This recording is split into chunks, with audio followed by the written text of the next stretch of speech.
हम ठीक है कोई गाना गाते हैं तो विवाद होता है। अब हम मुर्गो मुर्गी गा रहे हैं तो विवाद हो रहा है।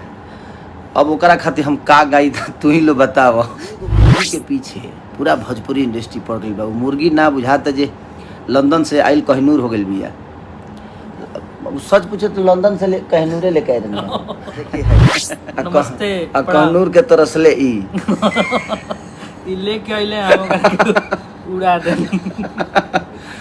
आप देख रहे हैं भोजपुरिया बिहार, रखे हर खबर पे नजर। नमस्कार, मैं सुजीत कुमार और आप देख रहे हैं भोजपुरिया बिहार। अभी खेसारी लाल यादव लाइव है और देखिए क्या बोलते हैं। बोल रहे हैं कि लंदन से एक मुर्गी लेकर आए हैं और मुर्गी ही पूरा वायरल हो रहा है।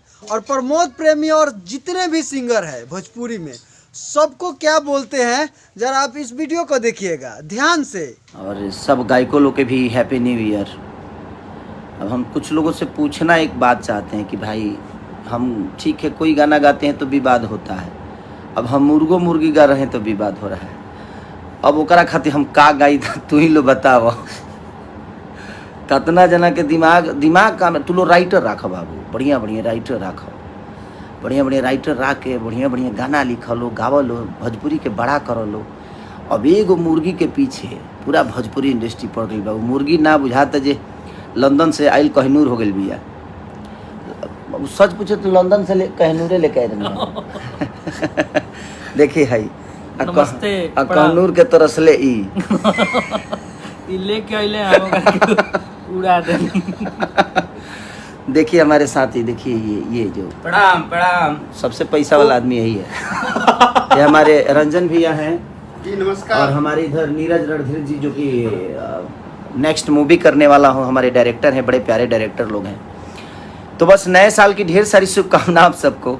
देखिए सबसे बड़ी चीज़ जानते हैं क्या है, खेसारी लाल यादव विवाद में रहता नहीं है। लोगों को विवाद इसलिए करना है कि भाई खेसारी का ही नाम लेकर बड़ा होना है। प्रॉब्लम यहाँ है कि खेसारी को जब तक हम टारगेट नहीं करेंगे जीवन नहीं चलने वाली है। अपन तो कुछ चलत बा ना, तो इकरा के डिस्टर्ब करबो तो ई कुछ करी है। अरे भाई हम आजे से देखत नहीं हो, तारा लोग के ड्रामो आज से तो देखत नहीं कि हम डिस्टर्ब हो जाए। हाँ, हमारे चैनल थोड़ा सा डिस्टर्ब भइल बा कि क्रिसमस के छुट्टी बावे अमेरिका वगैरह में और सारा कुछ अपडेट वही से होला। एक के चलते थोड़ा सा प्रॉब्लम बा, तो सोमवार मंगलवार ले रोल इनके देखे कि मिल जाई, चैनल जाई ना कहीं आ जाई।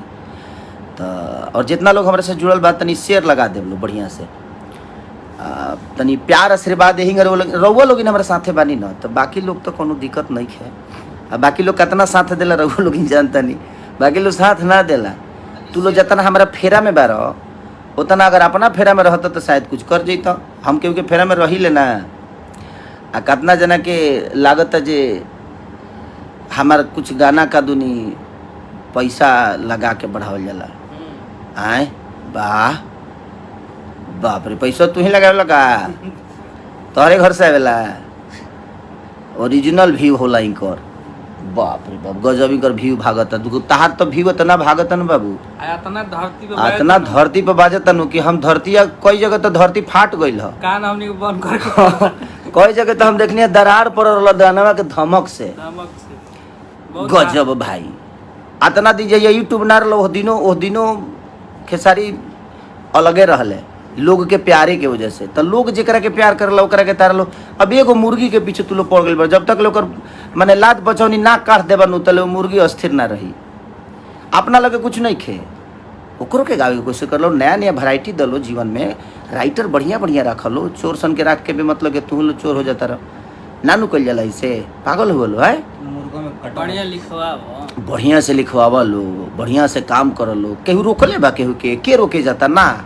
लेकिन एगो मुर्गी के पीछे पड़ल बड़ा लो बे मतलब के लागत है कि नया साल में इतना निमन को मुर्गी आयर ना लसिया। मैंने मुर्गी ना कहनूर को दले बड़ा लो एकरा के। केहू मुर्गा हो तो केहू मुर्गी हो, का हो सोच बदलिए आप लोग। और के कहाँ से व्यूवर भागता, कैसे भागता, नइखे भागत, इस तरह से पूछ के केहू भगाई ना। हर आदमी के अपन विजन होला, तोहरो विजन बा, उनकरो विजन बा, जे भी कलाकार बा सब लोग के विजन बा भाई। आप अपने विजन को लेकर चलिए। किसी के पीछे पड़ने से अच्छा है कि आप अपने करियर पे ध्यान दीजिए। आज तक ले तू लोग नए बड़ो काहे भाई, ये बतिया कह दे तो बुरा लग जाए सबके। हम केहू के पीछे पड़ी ले ना, हम अपन काम करी ले, हम कामे करके यहाँ तक ले पहुँचल बने, हम केहू के पीछे पड़ के नहीं की पहुँचल। ठीक बा जिंदगी में। जन्म में बराबरी ना। और तो दिल से प्रणाम है, और हमारे दिनेश लाल भैया भी जुड़े हुए हैं।